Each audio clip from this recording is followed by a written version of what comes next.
So today I'm doing a Q&A on baking for business, and especially with a focus on home bakers, because that's a lot of inquiries I've been getting on baking at home and all that. So how I'm going to do this, guys, I'm going to answer questions that were in the main post where we shared, if you're a home baker, do you have any questions? And then as I continue, you can keep asking questions if you want me to answer something. One of the questions that, and it pertains to costing, is that somebody says, I have done my costings and purchases of ingredients is wholesale. However, I still maybe I'm not doing it right. So I tell people costing your goods is step one, and you do want to start buying your things in bulk, because if you buy things from a supermarket or a shop, guys, that's part of the reason why your cakes are so expensive. So if you want to cost and you want to sell a certain price, you need to figure out how to buy things in bulk so that you're saving on cost on your ingredients. The other thing people do is that they're selling their products to the wrong people. So maybe you have a premium product, you're selling 1 kg at 3,500, but you're going to budget people and you're selling to them. So please realize that you not only have to cost and price, you also have to pick a niche so that you're able to sell to the right people. Now that's one of the questions I got. How do you pick a niche? So when it comes to picking a niche, I just tell you one thing. What are you good at? You might want to be in a wedding niche, but you don't know how to make wedding cakes. So my question is always, what are you good at, and what have you identified in the market? So as you ask questions, guys, I'll get back to them. Nasreen, I will in a minute. Let me finish on the niche.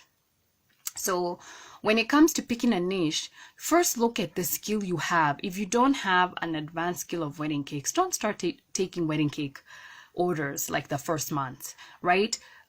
Tell yourself that you're going to learn the skill of doing wedding cakes, but then what you're going to do, because you're really good at doing cookies and pastries, what you're going to do is that you're going to learn, you're going to sell cookies and pastries to people looking for cookies and pastries. You need to identify your products, whatever it is that you're doing, who wants that and where do they stay. So you might find for cookies and pastries, maybe people in offices or what like that kind of product. They want something that, they can get to do as a snack really easily. And so that's your target market, office people or people looking for snacks for kids. That's your target market. So you look for people who are looking for the thing that you know how to bake, and that's how you sell. Miss Kirunyu's Kitchen asked how to get noticed and known for people to try you out. It's really tough for me and maybe for other beginners like me. Now that is true. The one thing that I will never lie to you is starting a business is easy, especially as a home baker. It never is, because in the market where there's a lot of bakers, in our market right now, it's very saturated. You do have to prove to people, why should I move from my baker and go and start baking or buying from you? So I like to tell people, realize that when you start, it's not going to be easy. It's going to be hard. But what you got to do is have a plan on marketing. And that's what I'm always telling people, please have a marketing plan. And if you join any of my masterminds or mentorships, I'm always telling you, you need, every month we sit down and we actually do marketing plans for the business. Now, first thing is you've identified your niche. Say maybe you're doing celebration cakes. Celebration cakes means any cake that's celebrating something. So this is birthday cakes, this is what, and maybe your focus is on, hi Tina Tiny, maybe your focus is on, soft or whipped cream cakes. So the first thing you want to do is showcase your skill. So even if you're not getting orders, guys, you need to start practicing and taking very good photos with good lighting and a nice background and start posting. You need to go onto Instagram and do that. You need to share on stories, and then you need to go on places sometimes like Facebook, if you're in Facebook, and you can post in groups and that kind of thing. Depending on the niche that you're, hi Caro, depending on the niche you're in, you can start doing samples, but be careful about samples. Start looking for your target market. Tell people, hey, I do samples for people who might be interested in our cakes. You give a sample and then you tell people, this is my menu and this is what I do. What you need to make sure of when you give that sample, tell that person, I'm giving you a sample and I need you to give me a review. Review on Facebook, maybe tag me and write what your feedback is, or go on Facebook and review on our page, that kind of thing. So if you do that, what you've done is you've gotten your first few people, like clients, you've given them your cake, you've had them taste it, and then you're going to tell them to leave feedback. We call that social proof. That means that person is telling other people, I've tasted her cake and guess what? It's really, really good. So I tell you, the first few months, you want to give samples to the target market that you're going to be selling to. Not everyone, just some few people, and you can just have them taste your cake and give a good review and tell people, hey, I tasted this cake and it tastes good, and she's telling people publicly. That at least, I like that at least tells people, you know what, I'm not the only one who thinks my cake is awesome. Somebody else thinks my cake is awesome. And if you can get 3 or 4 people to say that, they'll be very happy. Oh, Diwaki's Delights, thank you so much. So if you're looking on starting, you can start by just giving free samples and having people maybe share feedback publicly on social, take screenshots of that, share on that on Instagram.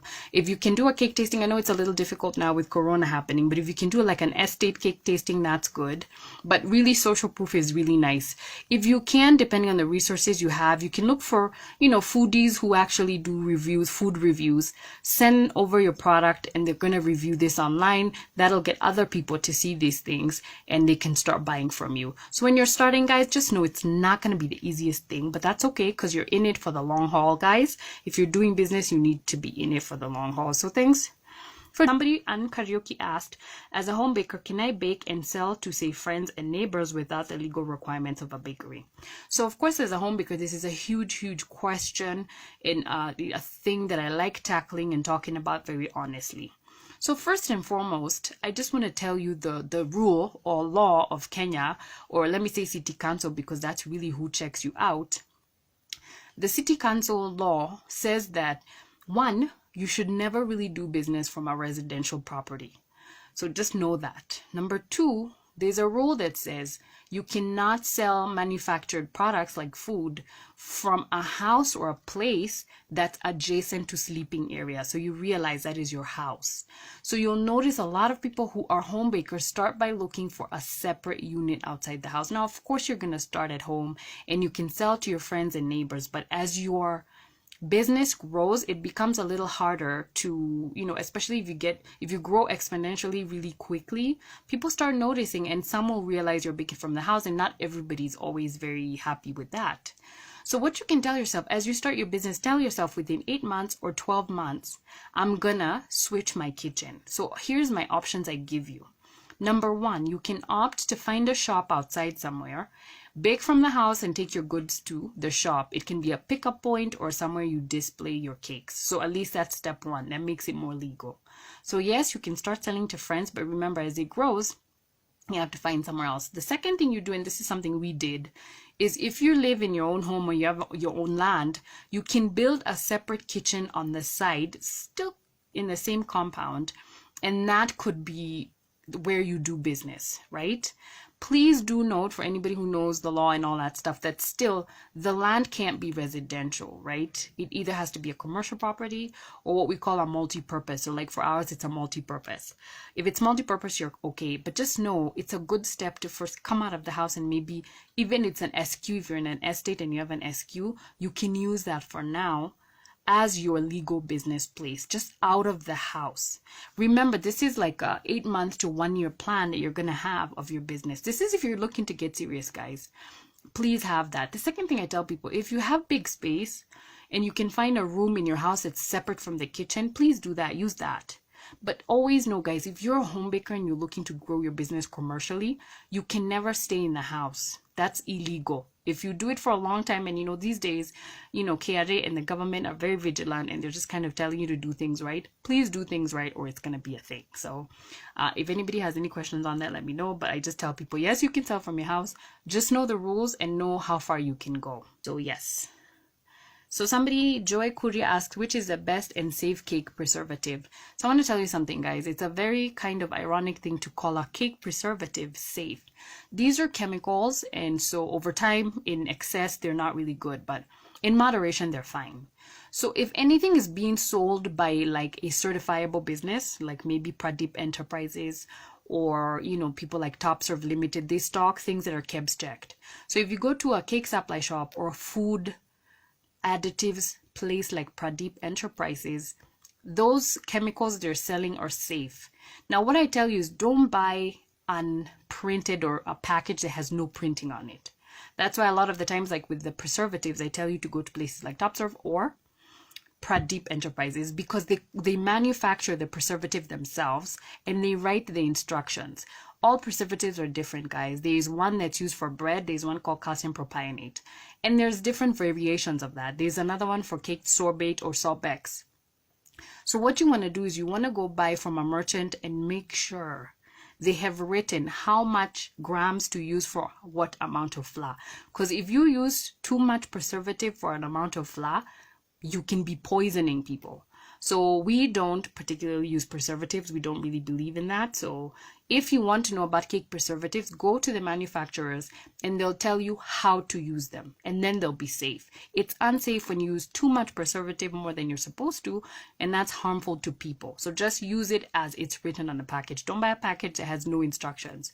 Ask the people, I want a package with instructions, or can you tell me how to use this thing? So that's what I always tell people. How a business plan is done depending on the area one is so that one can know how to sell. So what I can do is that we'll see if we can do a link where I can send you a template of a business plan. But a business plan, guys, is really mapping out, it's a blueprint of your business. So it's going to ask you questions like name your business, what niche are you in, what products are you selling, how are you going to cost them, who are you going to sell them to. It also tells you how to structure your business. Like let's say you do business with someone else, or maybe if it's a spouse or a sister. So you're going to write who are the directors of the business. You write that. What do they do? You know, if you're doing business with someone, you need to get clear exactly on what that person is doing. Maybe you're the baker and they are the delivering person, or they're the ones who's doing accounts. So if you're going to do business with someone, make sure you are in your business plan, you're noting everything that all of you are supposed to be doing. Your business plan also asks you who are your labor, what are they supposed to do. So you're gonna write there, I need a baker, I need a delivery person. So a business plan is really a blueprint of what your business is gonna do. Please note that business plans change. You might have to change it every year, but at least when you have one, that's a step one about that. So I hope that has helped. If anybody needs any more clarification, you can DM your email and we can just kind of send you that business plan. So the other question that, by the way, guys, you can now start asking questions if you're interested. I'll answer them as I'm finding all these other questions that people had asked in my other comments. Sorry, I didn't go through all of them, so I just kind of want to see if there's any of them I've missed. If anybody has questions on that. Somebody asked how to make ganache. Ganache is really a type of frosting that uses chocolate and cream. You can use cooking cream, or you can use like even the non-dairy. So it's just chopping chocolate into chunks, heat up the cream, add the chocolate into the cream, stir. So there's 3 consistencies of ganache. That's whipped ganache. That's the one you whip. It's like buttercream. You cover it on a cake. Glazed ganache, the one that does the drips. Truffle ganache, it makes like truffles, little chocolate candies kind of thing. So that's what that does. Yes. Anyone else who has a question? This is an interesting question, but I'll answer. Nicecia says, in reference to mixing, is there a difference when you mix eggs and sugar first or butter and sugar? So I want to tell you that cakes are like, they have a formula. There's different types of cakes when it comes to the baking industry. So there's cakes that do the creaming of the sugar. We call those butter cakes, but you can also use margarine on them. So that's when you do sugar and you do your butter, or sugar, margarine and sugar. If you're doing sponge cakes, those do tend to whip a meringue. That's when you do egg white plus sugar and then you add the other things. So there is, if you go to amaribakery.com, we have 2 posts that discuss types of cakes and then types of sponge cake. Those will be really helpful for anyone who wants to. Do you need any food safety or health certification to operate as a home baker? Yes, you do. What a food handler, and it's called a food handler certificate. What a food handler certificate is supposed to do, and thanks for the love bubbles, guys, keep hitting those, is that you want to prove to people and the government that it is safe for you to be handling food and selling to people. Remember, once you choose to start doing business, guys, you have a responsibility to not only prepare food, but also you yourself prepare food safely for someone else to consume. Imagine if you had typhoid and you made food and somebody ate it, right? That's very bad. They're going to get it. So really, you do want to be a responsible person and actually make sure you are healthy and safe to actually make food and give it to another person. So the first thing I tell you as a home baker, please go online, ecitizen.go.ke. That's how you sign up and pay for your food handler certificate. If you have never signed into ecitizen.go.ke, sign in now and sign up for an account. This is how you access many things, a driver's license, passport, and that's how you actually do the whole paying for the food handlers. So pay for it, and then you'll be directed on which government lab or government hospital you can go, where they actually test you, make sure you're fine. After they test you, they call you for your results and you get your certificate. This lasts for 6 months. It hasn't changed yet, I don't think, but usually it's 1,000 for 6 months in Nairobi. Different counties have different costs, so you might want to check that out. For how long can one put fondant at room temperature? And also, is it necessary to put a fondant cake in the fridge if it has been delivered the next day? No. Esther, to be honest, that tends to be tricky because when you remove the fondant from the fridge, it'll sweat. And if you had edible print or color, it might not look so pretty. Now, it doesn't always happen. If it's a plain cake, it should be fine. But fondant itself has so much sugar and it does tend to seal the cake, which means the cake has a delayed, it doesn't spoil as fast. So what I tell you is plan yourself. You can do a cake before for fondant, but don't do it too much earlier, maybe a day or two before. And then noting that cakes last 3 to 4 days in room temperature and maybe like 5 to 7 days in the fridge. So be careful about that. Don't do it too early. You can put it in the fridge as long as you know it's plain and there's no decorations. Maybe you can do the base, put it in the fridge, and then the final day remove it and add the extra stuff that has color. So Esther, I hope that has helped you. Sandra, you're very welcome. If anybody has any questions, feel free to ask. Somebody asked, having a full-time job and I want to stay at home and I want to stay home-based bakery. Having a full-time job and you want to start a home-based bakery, how do you juggle? Oh, I get it. So for those of you who are working and you want to juggle that, it's tricky. I won't lie, because when I started, what I had to do is quit my job and then start. But that was a personal choice. I do know people who have done that, but you need resources, which is a good thing when you're working. You can take your money and you can pump it into the business. You're welcome, Esther. Remember, guys, keep hitting those love bubbles. So what you want to do is when you're working is you have to identify early who's going to help you in your business. This means you can't be the one who's baking all the time. You can choose to be the one who's baking like when it's evening, and that might be tricky because you're going to be stretched out thin. So you can choose to bake like at certain times and deliver at certain times. I know people who don't deliver daily. They tell people, order at any time. We only do deliveries on Monday, Wednesdays, and Saturdays. So choose to have specific delivery days. This will help you collect all your orders, bake them at a certain time, and deliver to people. It also helps you kind of manage your time. Thanks for the love bubbles, guys. So you can choose to do that.